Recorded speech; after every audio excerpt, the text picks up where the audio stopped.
Welcome to True Talk on WMNF 88.5 with Ahmed and Samar. This is your host, Ahmed Bedier. On today's program, we're going to be speaking about the Trump administration's efforts to deport pro-Palestine students or students who have been protesting against the genocide in Gaza, who are now, one of them, Columbia student Mahmoud Khalil, who was abducted or detained by ICE agents over last weekend and quickly was transferred secretly to a detention center in Louisiana over 1,000 miles away.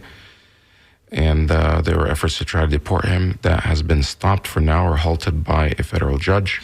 But what does it mean for the greater question of, because this person, Mahmoud Khalil, has not been charged with any crime, he has not committed any crime. However, they're simply saying that his views or the things he's advocating for are not aligned with the U.S. foreign policy. It sounds like free speech, protected by the Constitution itself, and it's going to serve as a litmus test for what's to come with this administration. And Trump has promised to do the same with many other students and deport them off. Now, Mahmoud Khalil is actually a lawful permanent resident, which also known as a green card holder, and you can't just simply revoke green cards without due process. So that's going to be our conversation today, and maybe also if we have time, we'll get it to your phone calls. This is True Talk on WMNF. We'll be right back. الو يا الغالي وين الو الو سلم لي عالحبيبه عايش بالناس غريبه مش عارف وكري وين الو الو الو يا عمري وينك الو يا شبابي وينك الو يا الغالي وين الو الو سلم لي عالحبيبه عايش بالناس غريبه مش عارف وكري وين قالوا يا حبيبتي نعرف اللي طالت غيبتي الايام ضحكوا على شيبتي وشيبه ولا تشيبه ما حبوا طيبتي ناس تستنى في خيبتي والارنبه طلعت ذيبتي وشوفنا منهم خيبات قالوا يا الغاليه شلز شباب على ايطاليا البحر وامواج والعاليه وغرقين وغرقات وحمام وجاليه ذات يميني وشماليه وفكري كان في الماليه الوحش كبر يا الاخوات الو الو الو يا عمري وينك الو يا شبابي وينك الو يا الغالي وين الو الو سلم لي عالحبيبه عايش بالناس غريبه مش عارف وكري وين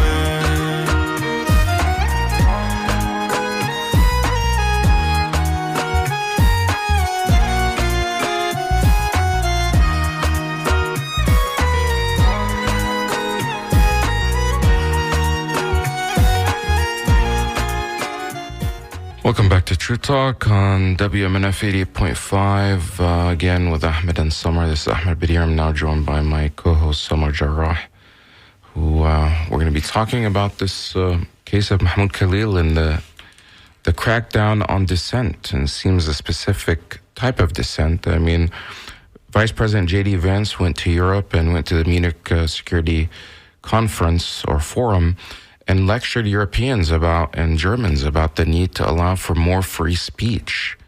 And this has been part of the mantle of the Trump administration while they're campaigning, and Elon Musk and others and their allies, about how they need to allow for more free speech.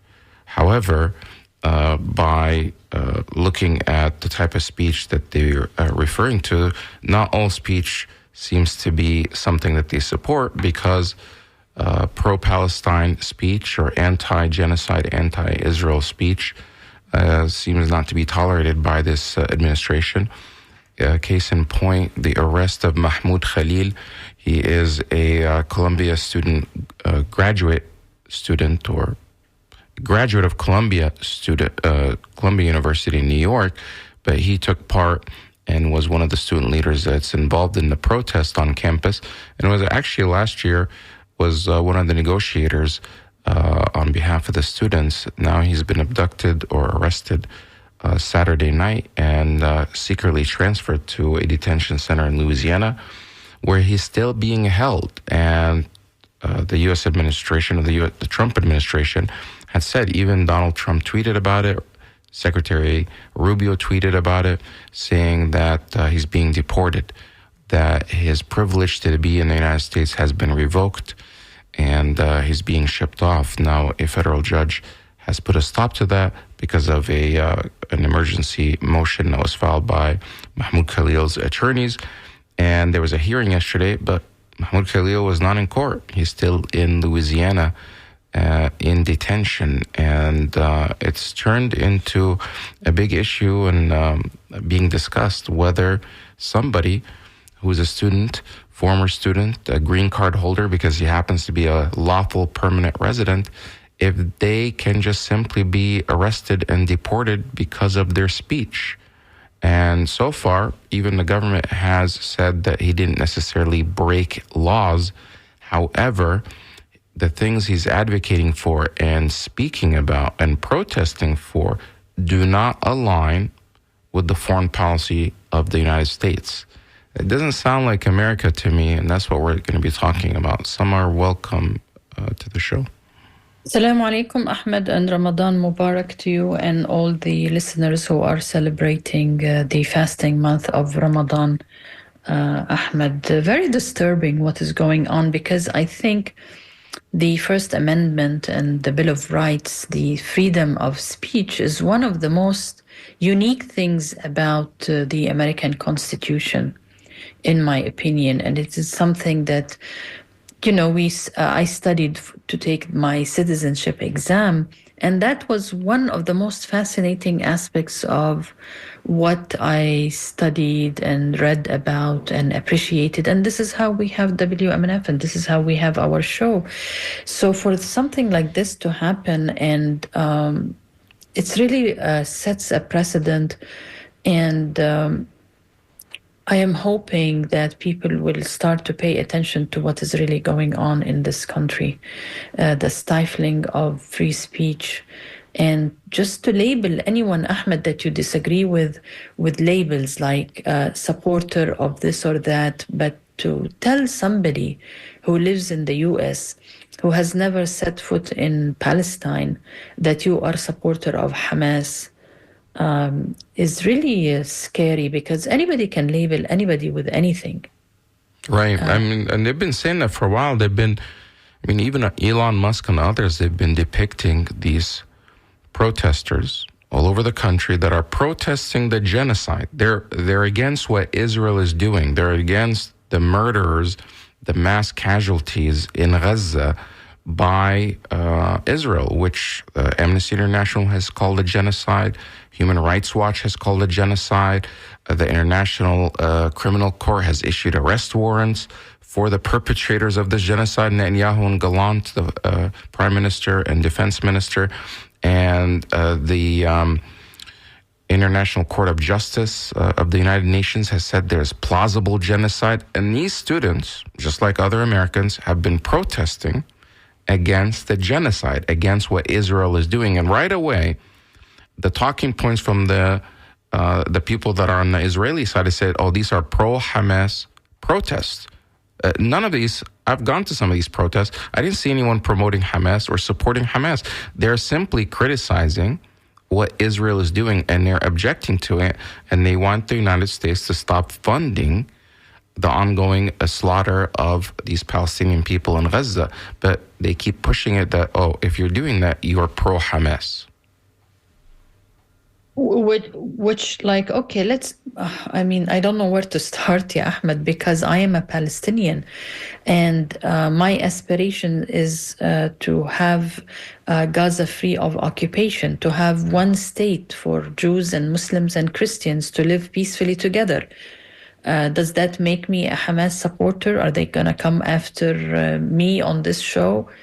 Like any Palestinian and any decent human being would want to see less wars and less genocide and less starvation. And I think you alluded now just to international organizations, but I think the UN just released yesterday a report saying that after investigating what is going on in Gaza, they realized that there was a systematic attempt to destroy the medical infrastructure, and there was a systematic attack on physicians and doctors and nurses, arresting them, killing them, disappearing them.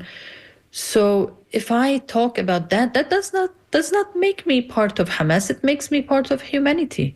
Right. So, go ahead. No, I was just agreeing with you. Oh, so I mean, it's a very, very thin line. And to have the foreign minister of a country like this, a secretary of state, to be talking about a student and a matter where really legal scholars should be looking into it. Why? That's the question. Like, for instance, I don't know if you have seen the White House official account, and I'm not talking about. Mm-hmm. It says Shalom Mahmoud. Like, what does that mean? I want listeners to think. There is a picture of Mahmoud Khalil, and it says arrested, and it says Shalom Mahmoud. Shalom in the Hebrew language means salam or hello or marhaba. Why is he using a Hebrew word for a Palestinian who speaks Arabic? This is very diabolical, because for those people who hate Jews, who are really anti-Semites, a lot of people are there, white, Christian, and not Muslim and not Arab, because we are Semites. They will see that the White House is using the Hebrew language to greet a Palestinian who was arrested, using this language. To me, this is playing with fire, because it's going to give them fuel. Yeah, see, the White House is controlled by the Zionists or by Jewish Power or AIPAC, or what language they use. A week before all of this, President Trump, the official account of the White House and POTUS, had another shalom, and it started with Shalom Hamas. Means hello and goodbye. You can choose. This is his message. This is a caption on this. This is the official account of the White House. This is not some troll. And then he goes on to say, you can choose, release all the hostages now, not later, and immediately return all the dead bodies of the people you murdered, or it's over for you. And then he goes on. So he used this message of shalom to Hamas the week before. This time it's Shalom Mahmoud. Haaretz is writing about his use of President Trump's use of the sudden use or discovery of the word shalom. In Haaretz, there's an opinion that says it's so disturbing because they're saying that this is weaponizing what could lead to anti-Semitism. In the forward, another Jewish newspaper says, Shalom becomes the new, quote, you're fired, end quote, as Trump takes drastic action at Colombia. Trump likes to use these kind of phrases, but now he's weaponizing a Hebrew word. Shalom means peace. And you don't say to somebody, of course, he's being, kind of sarcastic or, to kind of just, but it's at the same time you're using against the Palestinian to try to humiliate even more. But you're the most powerful president or most powerful man in the world, literally. You're the head of the most powerful military, of the most powerful country in the world. And you're bringing all that weight on a grad student, a 30-year-old grad student from Columbia University that doesn't have the resources to push back, and making him and calling him that he's Hamas and putting his life in danger. And this is a result of a years-long campaign by anti-Palestinians, pro-Israel groups on campus, led by, some of them are not even American at all. Some of them, in fact, are just 100% Israelis that are in New York that have been whipping up this type of frenzy against pro-Palestine, anti-genocide protesters, young people, doxing them, publishing their information online, where they live, information about them, trying to get them fired, trying to get them expelled from school, trying to get the U.S. government or law enforcement after them at any cost, all designed, what appears to be, to silence them. In fact, one of those people, a former professor at Columbia who was a visiting professor, I forgot his name, I think his name is Shafai or something, I have to pull it up. He actually tweeted at Rubio encouraging him to deport the same guy, saying now it's time to go after Mahmoud Khalil. Because, Trump had said that they're going to go after some of these students on campus and deport them. They thought they're talking about students that are here on student visas, etc. But Mahmoud Khalil is a green card holder. He's a lawful permanent resident. And that's not the same as somebody that's on a visa.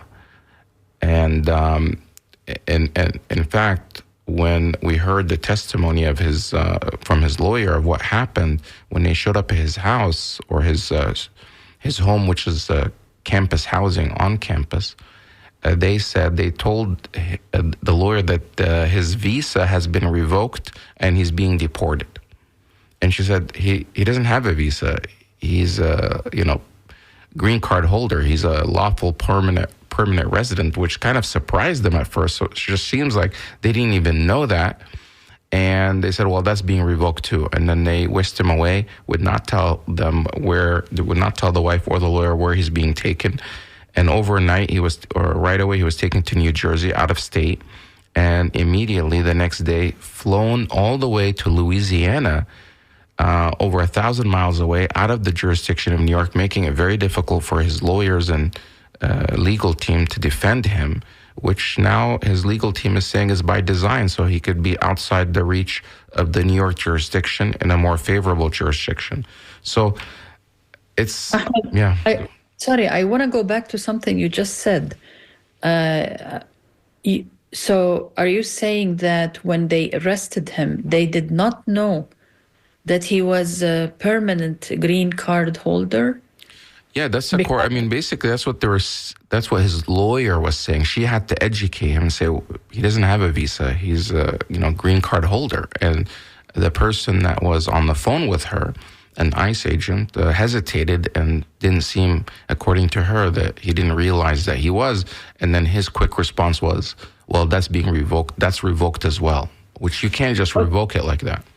Yeah, that's why I wanted to make sure that what you said is what you said, because later, and I think you shared this information with me. Later on, they went into the laws and found out that only the Secretary of State can revoke a green card. Right. Well, this is the thing. There was a lot of confusion happening. Like legal experts kept going back and forth. How is this even possible? What's Rubio's role in all of this? Because, yeah, the State Department does issue visas, whether they're visitor visas or student visas or business visas, all types of visas. However, once you become a permanent resident, you apply for immigration, that's handled by a different department, not the State Department anymore. That's handled by Department of Homeland Security, USCIS, Customs and Immigration Services, and then also the path to citizenship is that way. So it's not really involving the State Department any longer. So there was until yesterday, it wasn't clear what justification they were using that somehow Rubio, who's the head of the State Department, can even intervene in this. And there's some sort of unknown or seldom, very rarely used, I guess, the rule that allows that if the Secretary of State themselves personally make the decision that a person's presence in the United States that's not a citizen is somehow a threat to American security, that he himself can order it revoked. I guess that's what they're saying now. Yeah, I think I found it, Ahmed. Let me read it. It's chapter 2, grounds for revocation of naturalization. And I'm quoting here, a person is subject to revocation of naturalization if the person becomes a member of or affiliated with the Communist Party, other totalitarian party, or terrorist organization within 5 years of his or her naturalization. No, that's the naturalization clause, and I think they were using that during the McCarthy era time to go after communists. But something similar related to the. So this is if you have the citizenship already. Yeah, and that's actually what people are now discussing. That even if you have the citizenship, technically under some small clause. If you've been a citizen for less than 5 years, naturalized citizen, not a natural-born citizen, that you can also be stripped of your citizenship. There's a process how they can revoke your citizenship, but it's a little bit more difficult if you're a citizen, and it's a lot more difficult if you're actually maybe, I don't know if it's close to impossible if it's been over 5 years. Since you've had your citizenship, but people that are new citizens, they could be, in jeopardy. It definitely seems like they're going after people that are, potentially vulnerable. I think maybe they thought that they can get rid of this Mahmoud Khalil quickly and without, much problems. And there's now this huge backlash. And I think we've got some tape that we want to play of some of the reactions. Specifically, one that you pointed out was Senator Chris Murphy, who went into detail why this is a problem. It's not even whether you agree with the speech of Mahmoud Khalil or not, Mahmoud Khalil, or if you're on the side of the Palestine or the side of Israel, or it doesn't really matter if you agree with him or not, or what he was protesting for. However, it's the principle that somebody can just be picked up without a arrest warrant. There was no judicial arrest warrant, and just simply whisked away without criminal charges and declared, "Oh, you're Hamas." Well, don't you have to prove that he's Hamas? You have to show some evidence, and usually that's been through the court of law. So this is why it sets a very chilling effect, and people are so concerned because now they're going after Mahmoud Khalil because of his support for Palestinian rights. Who are they going to go after next once they eliminate that group? So if you want, I can play some of that, or do you have something else to say? No, please play it because it was very, very timely when he put that on Twitter. Before I play that, I want to there's less than 2 minutes where Mahmoud Khalil himself talks about who he is. Okay. So we get an idea of who Mahmoud Khalil is. I was born and raised in a Palestinian refugee camp in southern Damascus in Syria. My family's history in Palestine actually goes back to as long as my grandparent could trace it. They lived in a very small village right next to Tiberias. Mostly they were farmers. My grandmother, she used to tell us that she had Jewish neighbors. They would share a piece of land where they would farm it. Tiberias was one of the first cities that the Zionists targeted in 1948 with ethnic cleansing.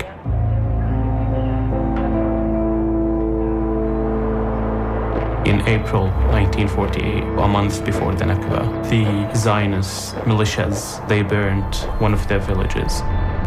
When they heard the news about it, they had to leave immediately. Some of the men went to fight. Big families, they had to go to Syria. My grandmother, she was pregnant at that time. She had to walk 40 miles. She gave birth on the way. When they arrived in the refugee camp, they thought it's just a matter of days until they would go back. They did not want to be killed because they heard about the horror stories across Tiberias. My dad was born in a tent. His family lived in that tent until like mid-70s when they upgraded to small structures. In the 90s, they finally kind of like had concrete buildings. To us, it was always a temporary home until we go back to Palestine. I was born. So those are the words of Mahmoud Khalil, who is now detained in a immigration detention center all the way in Louisiana. And those were his words, in his own words. It was put out it was part of a documentary or a short film. It was a clip of upcoming film called Encampments. Yeah, Encampments. Yeah. And a documentary that will be released soon, Ahmed, and it just happened that he was one of the people who were interviewed. Right, and he was, it's by a production company called Watermelon Pictures, and executive producer is Macklemore, the famous rapper, singer. And these are his own words, and little did he know that Mahmoud Khalil will be arrested and abducted in the middle of, or not in the middle of the night, at night, and taken to Louisiana. His wife is 8 months pregnant. She's an American citizen, lives also with him in the same apartment, and she's pleading for his release. I want to now play the reaction from Senator Chris Murphy from Connecticut. He gave this comment, and it just kind of puts in perspective why this is really dangerous. A young man by the name of Mahmoud Khalil, an immigrant and a legal permanent resident of the United States, is being held right now in prison, even though no criminal charges have been filed against him. And I want to tell you why that should matter to every single American. Khalil is a recent graduate of Columbia University. He opposed Israel's military operation in Gaza. He has deep animus toward Israel's policies and the U.S. support for those policies. He helped organize the protests over Gaza at his university last year. You can disagree with his views or his politics, but there is no evidence he has broken any law. But last weekend, Trump officials entered his apartment and took him into custody. They brought him to a detention facility in New Jersey at first, but when his family went to visit him, he wasn't there. For a while, his family and his lawyer had no idea where he was. They eventually found out that he was being held in a detention facility in Louisiana, and that's where he still is today. In dictatorships, they call this practice being disappeared.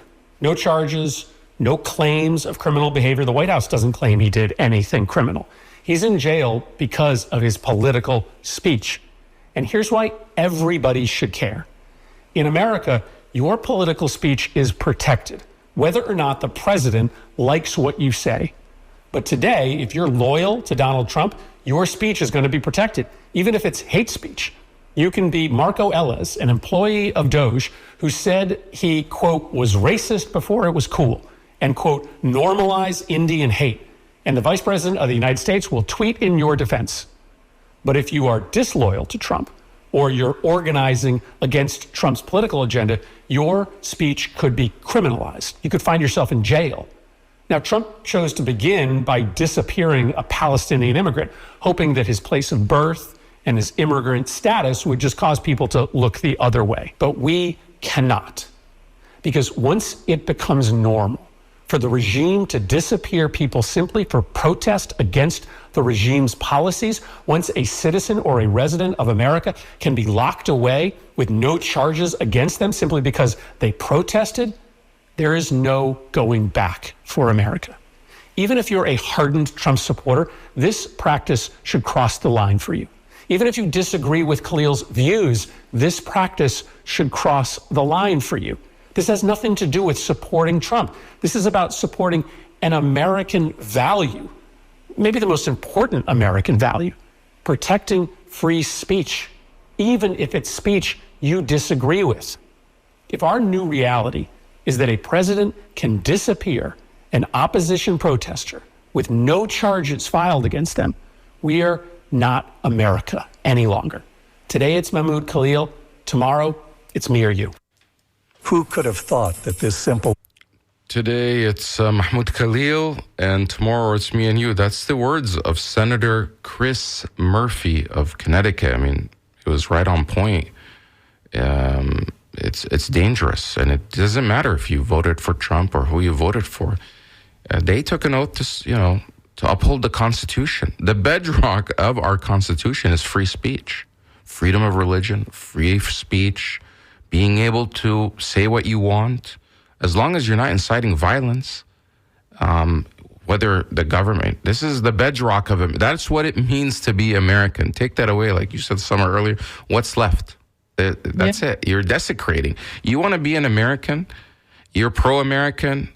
You know, what is it? What's the definition of an American? An American is the one that upholds and respects the documents, the founding principles of this country. And if you desecrate that, then you're un-American. And it's amazing that how many people on Capitol Hill are rallying behind Trump and making up excuses and justifying some of this behavior. Some of the women from Code Pink and activists were on Capitol Hill. I saw some videos yesterday trying to get statements from lawmakers asking them, where do you stand on Mahmoud Khalil's arrest?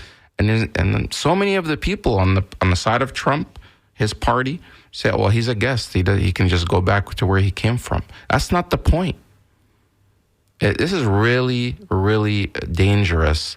And, we're trying to sound the alarm that we should all pay attention. I mean, they could come for the station at some point because they don't like what we're saying. Anyone. Yeah, they can come after anyone, Ahmed, because I want to read this news that happened late last night.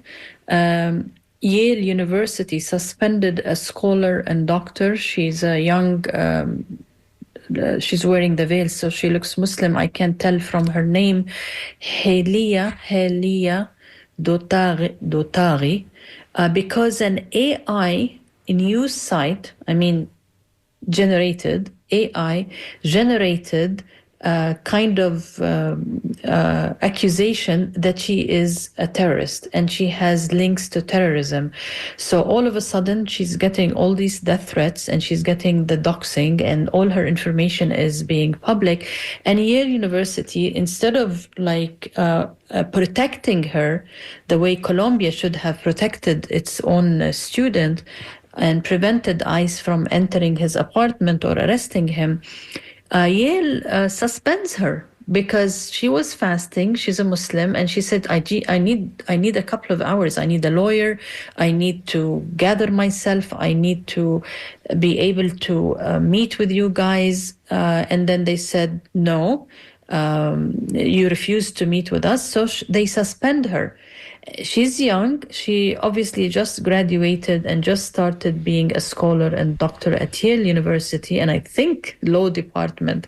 Yeah, so it is the law school. She's a very, respected scholar of law at Yale. So nothing protects you, Ahmed. Obviously, neither your education, your scholarship, nothing protects you, and this is very, very dangerous. Who's going to protect WMNF or you or I or anybody? Really, this is very, very dangerous.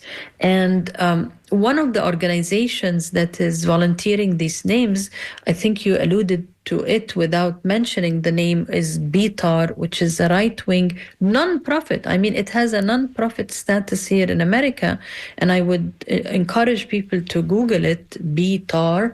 It's a very right-wing fringe Zionist organization based in the settlement movement in Israel.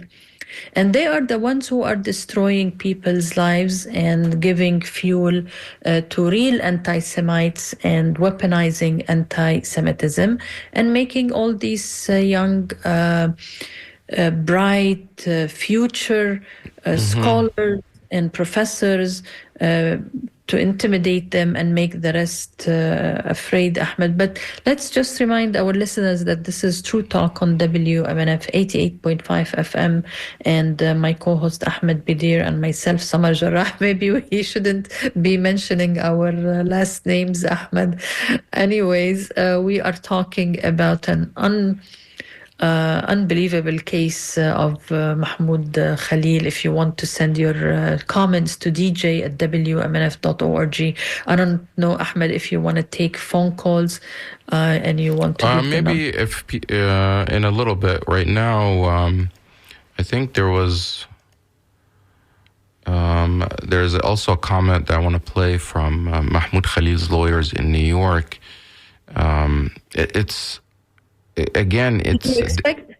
Did you expect the thousands of people who showed up yesterday? Yeah, I mean, New York City, I expected because, there are a lot of these protesters, but thousands and thousands, and then there was walkouts at other universities. Right. California, in Chicago, in Connecticut. The problem is, yes, all these people are showing up, but the mainstream media is not accurately depicting what's happening. They're not sounding the alarm enough about the danger of this trend. And again, they're not challenging this narrative that, this guy belongs to Hamas. Well, where is the evidence? And they have all these right-wing, pro-Netanyahu, pro-Israel, pro-genocide talking heads that go on television. They keep repeating the accusations. I did see some show hosts on CNN and others push back against him, say, well, wait a minute, where is the evidence? You're saying he is a Hamas guy. Well, where is the evidence that he is? And interestingly enough, out of the UK, there was an article because before he studied at the UK, or he worked there for some time, part of the, not in the UK, but he was part of a UK organization where he was working on Syrian issues when he was based in Lebanon, and it was part under the British Foreign Office, Office of Diplomacy or Soft Power or something of that sort. And they said that he was vetted and he went through a background check, and in fact even had a high security clearance, that whatever they're saying about him out of Washington, that he belongs to Hamas, is completely false. And, somebody, and the guy is just an average student, or, an average person. He was just speaking out. However, they keep attacking him that he's Hamas. And this is now just a gotcha. Oh, you're Hamas because you're opposing the genocide. We have to push back against this narrative. And Elon Musk repeats it often by just simply saying all these protests around the country are pro-Hamas protests. And the ADL, which is supposed to be a civil rights and anti-hate organization, keeps counting all these protests against Israel's policies as somehow anti-Semitic protests, when in reality they're not. They involve hundreds of Jews that are equally participating, young Jewish students, whether it's on campus or in the streets, that are also opposing the policies of the Israeli state. This is not something against the Jewish people. This is something against what Israel is doing.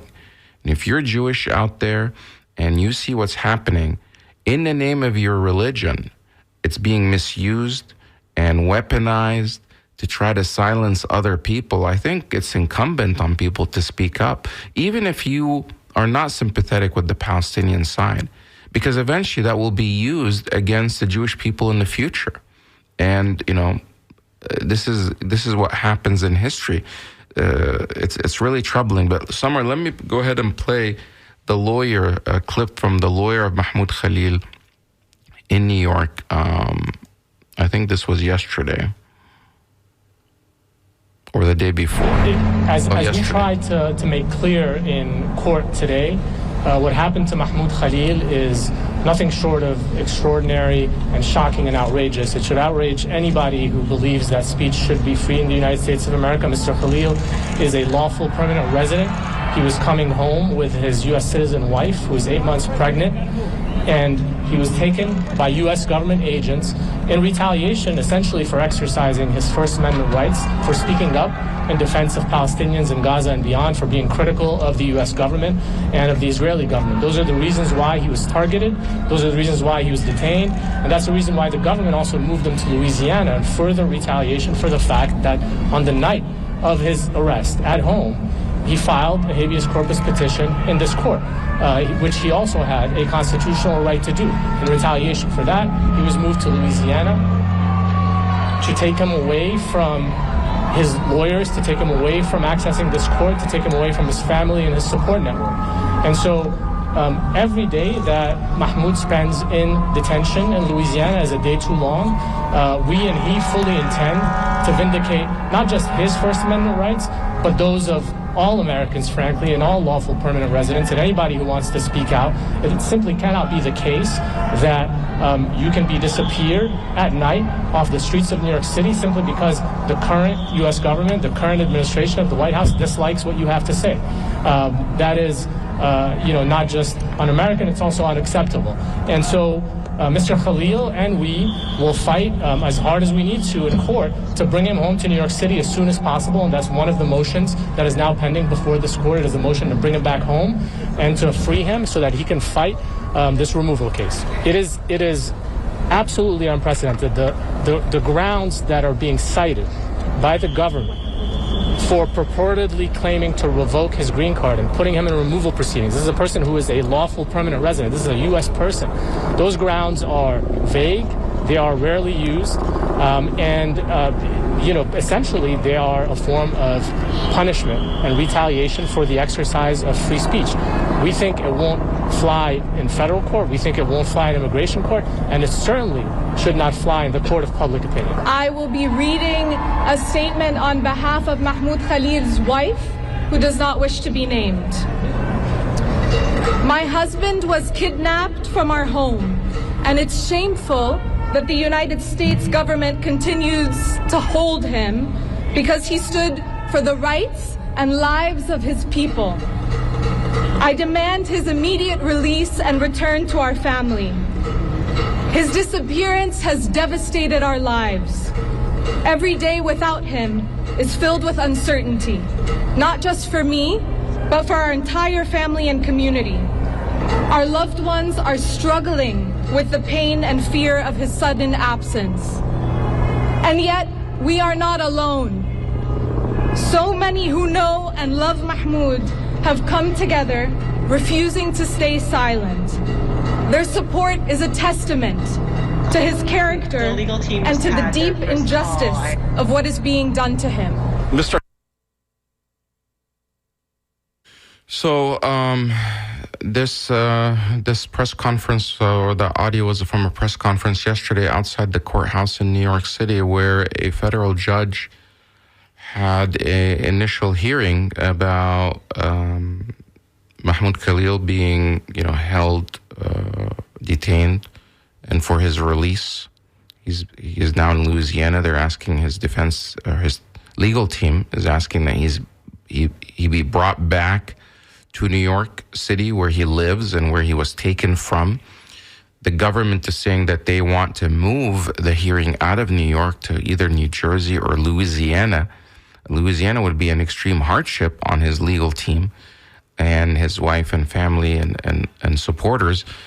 It's not really clear why they're saying that would be a better venue for these hearings. Only, I guess, Louisiana would be more favorable for the government side, whereas they may think that in New York, it would work against them. But other people spoke up. Many organizations are stepping up, including the ACLU, the Center for Constitutional Rights, and others that are defending this because they recognize these are all experts. These are legal scholars that know and understand the law and say what he was doing was protected speech. And the government is not claiming that he committed any crimes to be deported. It's not, part of this other sweep. This is just simply punishing him and to try to intimidate him and others like him that would be protesting of the consequences so they can be silenced. But this is really dangerous. Samar, you sound worried. I do sound worried, Ahmed, because, like you said, the mainstream media are not really covering, for instance, that Columbia professors had a press conference because everybody was saying, okay, where is Columbia University? Why aren't they saying something? Where are the professors? They actually, many of them did a press conference, and there are so many voices who are objecting to what is happening, like the senator explained. it doesn't have anything to do with Palestine or Israel. This has to do with the American Constitution and setting a precedent, because today it is the Palestinians and people who are pro-Palestine, but tomorrow it can be people who are criticizing the FBI or criticizing ICE. And I think you told me that there is an attempt by ICE to hire companies to monitor social media. And if you want to elaborate on that, Ahmed, but this can move on and escalate to other issues. What if we disagree with Elon Musk, Doge, or I want to say something against him, or parading his son and taking him to the White House? That's my opinion. I don't think this is a very healthy thing to do to a young person. Is that criminalizing? Can right. they come? Maybe. You never. Well, you are Palestinian, so you would be an easy target. About what you were saying. Yeah, there is. The Intercept is reporting that ICE wants to know if you're posting negative things about it online, and we may have to come up with a different acronym so they don't come and start listening to us.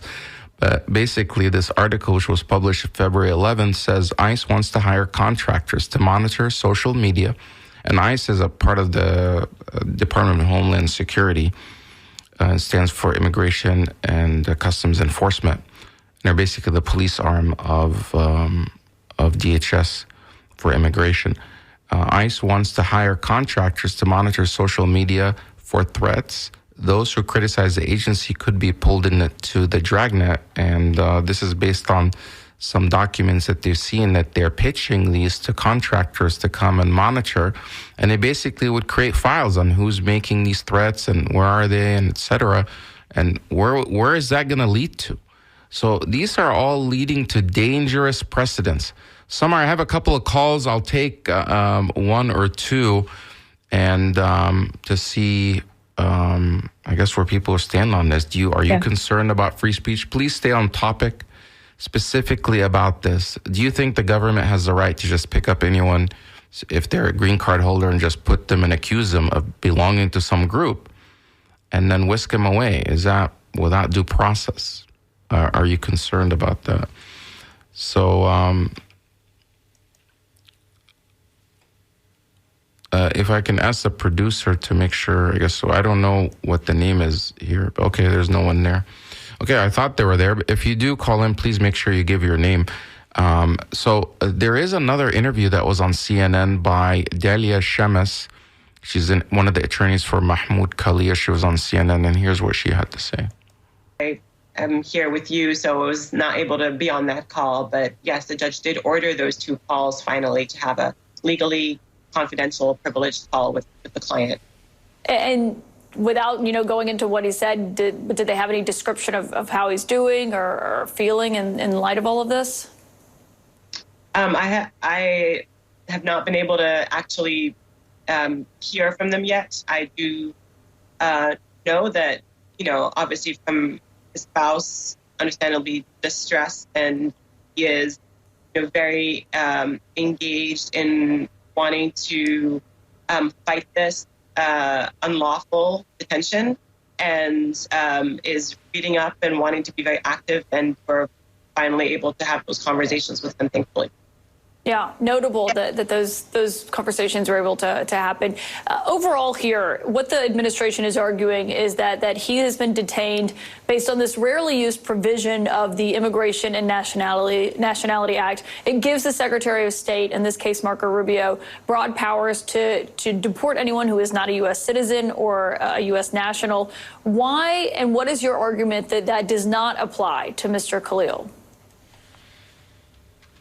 Well, to be clear, the rarely invoked and really draconian provision of immigration law gives the Secretary of State the ability to determine that someone is deportable if they're potentially if they find that they have potentially serious adverse foreign policy consequences. And so this is a really scary and rarely invoked provision in immigration law. And the government here is invoking it simply to deport somebody whose opinions on foreign policy they don't like. This is in retaliation to his protected speech, his protected advocacy. He's a Palestinian student on a campus. Can't imagine any other appropriate response but to protest all of last year. And now he's being punished for that. So there are serious... Go ahead. Well, there are serious legal problems. First of all, First Amendment protections that apply to the United States, regardless of their status. Again, Mr. Khalil is a lawful permanent resident. He's married to a United States citizen. He's expecting his first child in a month, like 8 months pregnant.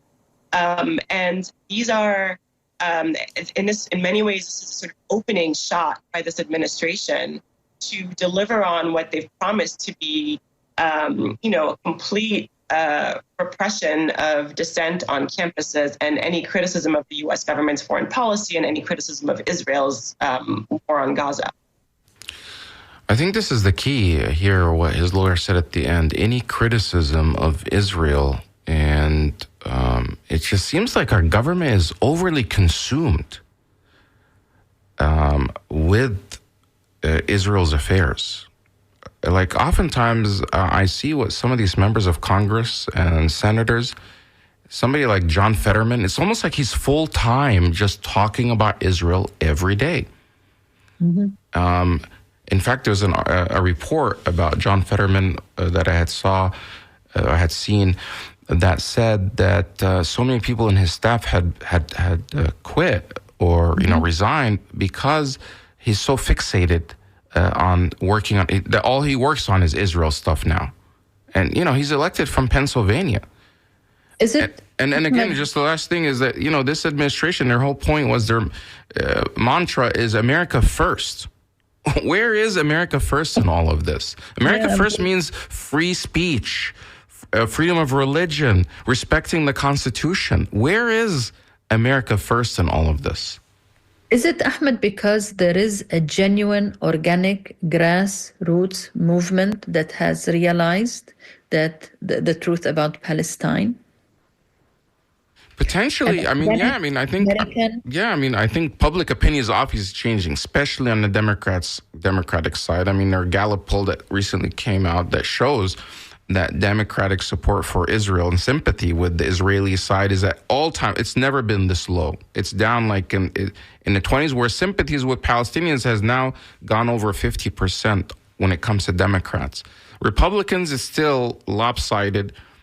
This is again according to Gallup, where 80% or so are supporting Israel, and a lot of it has to do with evangelical Christians who have this religious ideological thing that we talked about before, about that they have to somehow, part of their religion is to bless the state of Israel, even though that wasn't the case before.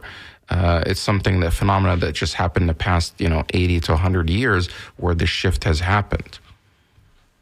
Ahmed, I want to go back to the statement put by Donald Trump on Twitter, because he says ICE proudly apprehended and detained Mahmoud Khalil. God knows why proudly. But he says, some of these are not students and that they are paid agitators. But that's where I am concerned is the last sentence, Ahmed. He says, we expect every one of America's colleges and universities to comply. And maybe this is why Yale University decided to suspend the scholar and the doctor without even due process. This is dangerous. It is dangerous. Yeah. Of colleges. We have so many in Tampa. Right, and they're capitulating. They are capitulating, one, to whether it's Trump or to their mega donors that are keeping. And, and it just shows you Columbia University that we're talking about, because that's where Mahmoud Khalil was, despite all their appeasement for the past year and doing everything and firing the president and getting rid and doing all those changes, the Trump administration still canceled $400 million worth of contracts, federal funding that's going to Columbia. So no amount of appeasement is going to justify. I wanted to just make an announcement that was sent to me by our news director that on Tuesday's Cafe next week, on Tuesday, we're going to play an interview between Jeremy Scahill that he did with Dr. Samar who used to be in Tampa, about Gaza truce negotiations, and about Mahmoud Khalil. That's Tuesday, 10 a.m. on 88.5 right here. Samar, the scoop is next.